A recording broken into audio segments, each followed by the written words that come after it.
নমস্কার বন্ধুরা, আমি সমর্পিতা আরও একটা নতুন রেসিপিতে আপনাদের স্বাগত। প্রতিদিন যখন একঘেয়েমি ডিমের তরকারি ভালো লাগে না, তখন এই ডিমের মালাইকারির একটা রেসিপি আমি শেয়ার করছি। পারলে এটা বানিয়ে দেখতে পারেন বন্ধুরা। এর জন্য চলুন কী কী লাগছে দেখে নিই। পেঁয়াজ কুচোনো, টমেটো কুচোনো, আদা বাটা, রসুন বাটা, আর লাগছে কাজু বাটা আমি দেবো। আপনারা চাই যে এই জায়গায় কাজু বা চারমগজ যা ইচ্ছা বাটা দিতে পারেন। কাজুটাকে আমি মিক্সিতে বেটে নেব। এখানে আমি মুরগির ডিম আর হাঁসের ডিম মিলিয়ে নিয়েছি। আপনারা যে কোনো ডিম নিতে পারেন। একটু কিন্তু গাগুলো আমি দেখিয়ে দিচ্ছি, দেখুন একটু হালকা করে ছুরি দিয়ে আর পাতলা করে করে আমি একটু হালকা করে কেটে কেটে দিয়েছি প্রত্যেকটা ডিমে। তেল গরম হয়ে গেছে, এবার আমি ডিমগুলোকে ভেজে নেব।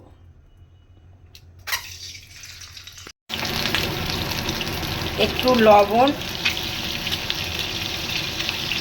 আর একটু হলুদ গুঁড়ো দিয়ে,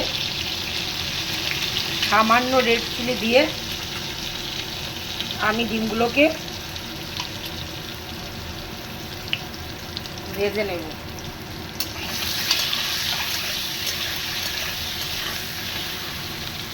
ডিমগুলো এরকম লাল লাল করে ভেজে নামিয়ে নেব। ডিম ভাজার তেলটা ছিল, তার মধ্যে আরেকটু তেল দিয়ে দিয়েছি, দিয়ে কুচানো পেঁয়াজটা দিয়ে দেব। পেঁয়াজটা কিন্তু একটু বেশি এরকম ছোট্ট ছোট্ট করে কুচিয়ে নিতে হবে বন্ধুরা।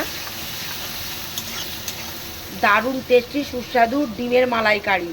বাকি আরও কয়েকটা জিনিস লাগবে, আমি দিতে দিতে বলবো। ঘরোয়া উপকরণ দিয়েই বানানো এটা। পেঁয়াজটা যখন ভালোভাবে ভাজা ভাজা হয়ে আসবে, ওই সময় দিয়ে দেব রসুন বাটাটা।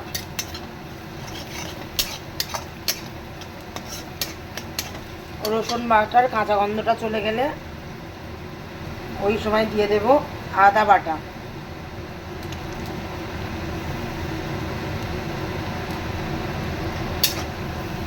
দিয়ে 5-7 মিনিটের মতো ভালো করে কাঁচা গন্ধটা চলে যাওয়া পর্যন্ত আমি মশলাগুলো কষিয়ে নেব। আদা রসুনটা কষানো হয়ে গেলে টমেটো বাটাও দিতে পারেন, আমি কুচনো দিয়ে দিলাম। টমেটোর পরিমাণটা কিন্তু একটু বেশি লাগবে, আমি যখন দেখিয়েছিলাম তখন কিন্তু একটু কম ছিল। আর একটা দিয়ে দিয়েছি, 1.5টা টমেটো দিলাম। এবার কতগুলো আমি গুঁড়ো মশলা অ্যাড করব, আর সঙ্গে আমাদের একটু টক দই নিয়ে নিয়েছি, এটাও দেব। লাগবে আরও কয়েকটা জিনিস। প্রথমে আমি ঘরোয়া বাড়িতেই বানানো জিরে গুঁড়ো দিচ্ছি, ধনিয়া গুঁড়ো দিচ্ছি,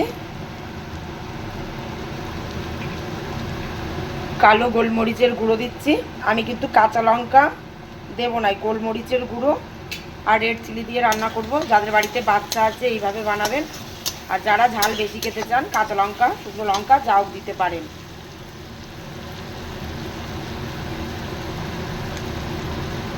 আরও কয়েকটা মশলা দিয়ে দেবো। গরম মশলার গুঁড়ো দিয়ে দিচ্ছি,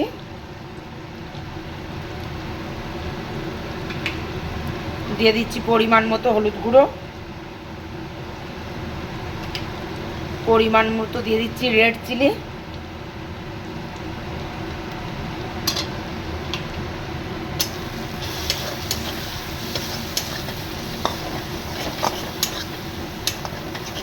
মশলাটাকে ভালো করে কষিয়ে নেব।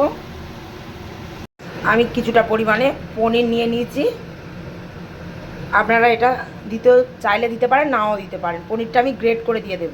পনিরটা আমি এক টুকরো বড় পনির আমি গ্রেট করে এর মধ্যে দিয়ে দিয়েছি।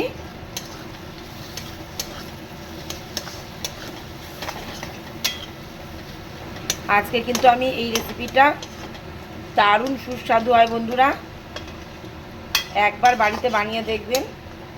একটু অন্যরকম খেতে ইচ্ছা করলে।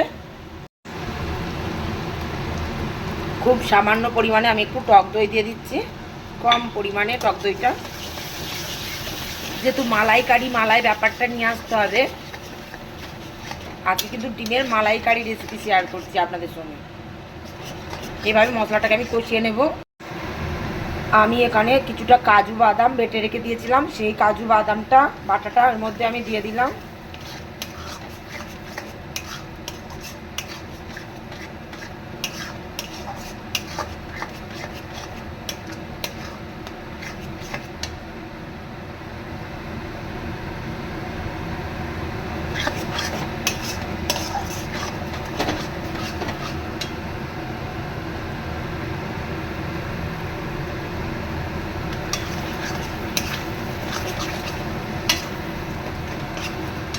একটু বেশি লোক খাবে বলে আমি পরিমাণটা একটু বাড়িয়ে দিয়েছি। আপনাদের লোক অনুযায়ী একটু ডিম বলুন সমস্ত কিছুই মশলা একটু কমিয়ে বাড়িয়ে নিতে পারেন, কোনো অসুবিধা নেই।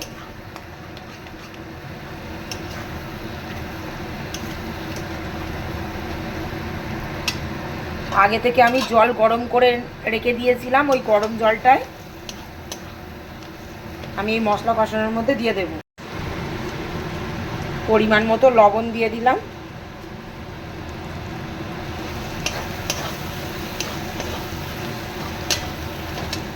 মশলা থেকে যখন তেল ছাড়বে ভালো করে দেখে নিন, নতুনদের জন্য বলে দিচ্ছি ছোট্ট টিপস, তখন গরম জল করে রেখে দেবেন।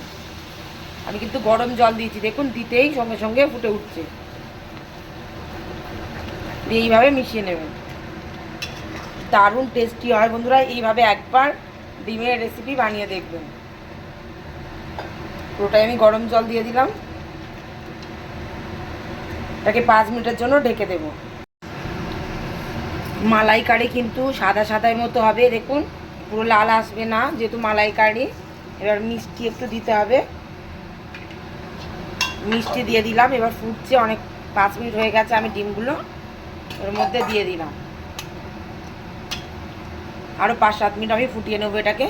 জুসটা কিন্তু খুব ঘন, দেখিয়ে দিচ্ছি। গ্যাসটা বন্ধ করে দিচ্ছি, হয়ে গেছে কিন্তু এটা কিন্তু আরও বসে যাবে, একদম ঘন হয়ে যাবে যখন। এখন কিন্তু গরম, দেখুন পুরো ভাব উঠছে। এটা যখন একদম ঠান্ডা হয়ে গেলে বসে যাবে। এটা পোলাও দিয়ে সার্ভ করতে পারেন, পরোটা বেশিতে ফ্রায়েড রাইসের সঙ্গে, বা সাদা ভাতেও খেতে পারেন। আজকের এই রেসিপি কেমন লাগলো অবশ্যই জানাবে বন্ধুরা। রেডি হয়ে গেছে ডিমের মালাইকারি, কেমন হয়েছে অবশ্যই জানাবেন। দারুণ সুস্বাদু এবং টেস্টি ডিমের মালাইকারি, কাজু বাটা দিয়ে তৈরি। আর পুরো ভিডিও দেখতে চাইলে অবশ্যই কমেন্ট বক্সে লিখে দেবেন, দিয়ে দেব। ধন্যবাদ।